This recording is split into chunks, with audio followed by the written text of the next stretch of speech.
All right, welcome to Original Bacon. This is my episode of Hobbit review.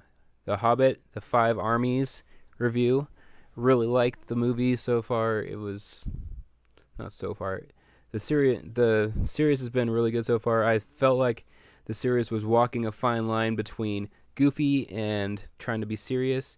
In this movie, it seems like they just went straight for serious, which is kind of a contrast with the rest of the movies. But I felt like it was a good thing to do because the series was really walking a weird line between the dwarves being really funny and goofy, and I didn't think that they could kick any ass whatsoever.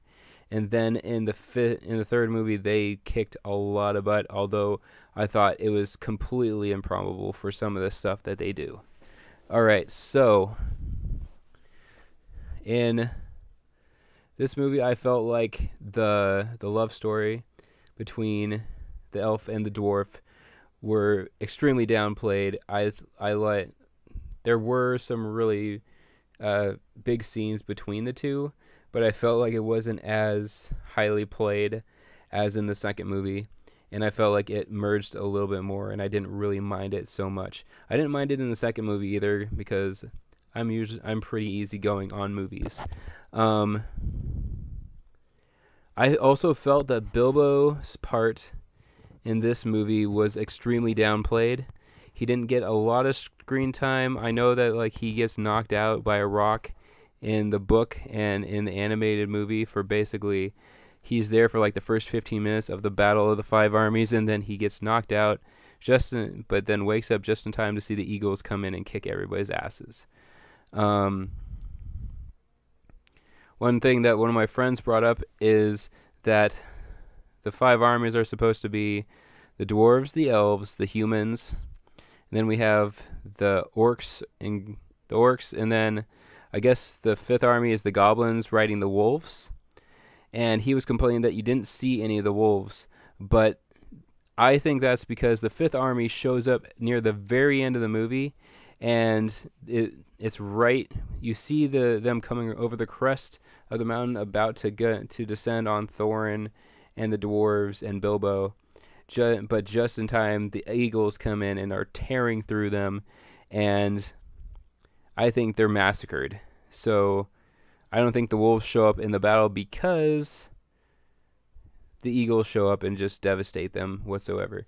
Um, First off, one of the things that really bothered me in the movie is why I understand that Thorin wants to protect his treasure, but he in the animated movie and the book, I don't remember Thorin holding out on his fellow dwarves. When the dwarves show up, and I also thought the dwarves showed up, I thought there were like about 4 days that dwarves were coming in basically and re-inhabiting the halls, and then when the elves and the humans come to ask for some of the gold, all the dwarves are there basically, and basically they all come out and they're about to have the war, and they're about to face each other, and then the goblins and the wolves come. And I don't remember bats whatsoever. The bat scene was really weird. The bat, Legolas jumping on the bat and flying around. I thought that was really weird. The coolest part I thought in the movie, there were a lot of really cool parts. I thought the smog scene was really, really cool. Extremely well done. I love the scene with Stephen Fry trying to save all the treasure because he is the evil, corrupt mayor. And I like the scene where his second guy in command dresses up like a woman and tries to steal the treasure and go away, and sneak away during like the big fight scene during the five army fight scene. I love the scene with Smog is just really, really cool. I think it was really interesting. I know that they wanted to leave on the second movie on a cliffhanger, but basically to leave an entire movie, the entire second movie on a cliffhanger with Smog about to die, and then or with Smog about to kill everybody, and then have Smog die in the first 15 minutes of the second movie. and then to spend 2 hours basically on the battle between the five armies, and then like the last 25 minutes of the last like 35 minutes of the movie on, I think they maybe spent the last 15 minutes on Bilbo leaving and then coming back to the Shire, and then all the people stealing his stuff basically. Um, I thought that was really interesting. I'm really hoping in the extended edition that they show a little bit more of an ending to the movie, because I felt like the ending of the movie was extremely rushed. I really liked Legolas and I liked the dwarves, but I thought it was really weird that the dwarves are holding out in their cavern. Their kin show up and they're stopping the elves and the humans from taking the treasure. And his kin is played by the guy who played Merida's father in Brave, and he also played Tom Cruise's best friend in Last Samurai. I forget his name, but he is an amazing, great Scottish actor, one of my favorites of all time. He plays Thorin's cousin, and his army is basically decimated, and then Thorin finally snaps out of it and goes to help his buddy or his cousin before they end up getting massacred.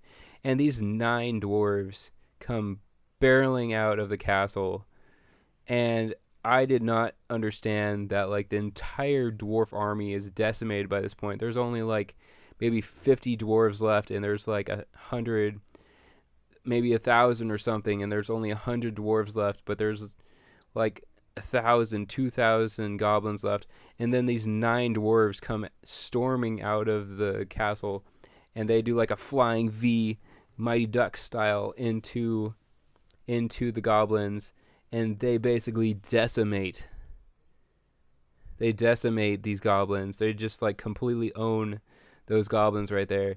And I thought that it was the most unrealistic thing ever. I thought that their army should have joined the cousins' army earlier, and they could have some really cool fight scenes, but to have them come out and basically decimate the goblin army when their kin wasn't even able to do it with like basically an army equal to the goblins, and these 9 dwarves are the best warriors ever, and they just basically decimate everything, especially after they've been so goofy and so slapstick goofy and pathetic from the last 2 movies. I thought it was just really, really unrealistic, but it was really cool. I liked the movie. It was really, really fun. If you like The Hobbit and you like Lord of the Rings, you're really going to like this. There's a really cool scene with where they're battling the necromancer, who is Sauron, and he's trying to resurrect the army, and the elves come to rescue. The main elves and Saruman come to save Gandalf, and Gandalf and the Brown Wizard end up getting away, while Saruman and Lady Galadriel and Elrond are attacking and beating the heck out of the 9 ringwraiths. But the 9 ringwraiths are in their ghost forms, and they're just completely owning these guys. And then Lady Galadriel just like kicks the crap out of them. But Sauron shows up and is talking about his power and whatnot. It's a really good movie, and I highly recommend it. If you really like the series, I think everybody should go see this movie. It's really, really fun. It's only 2.5 hours long. It's like an hour less than Return of the King, and highly recommend it. Thank you for watching Original Bacon, and leave comments below. Subscribe if you want.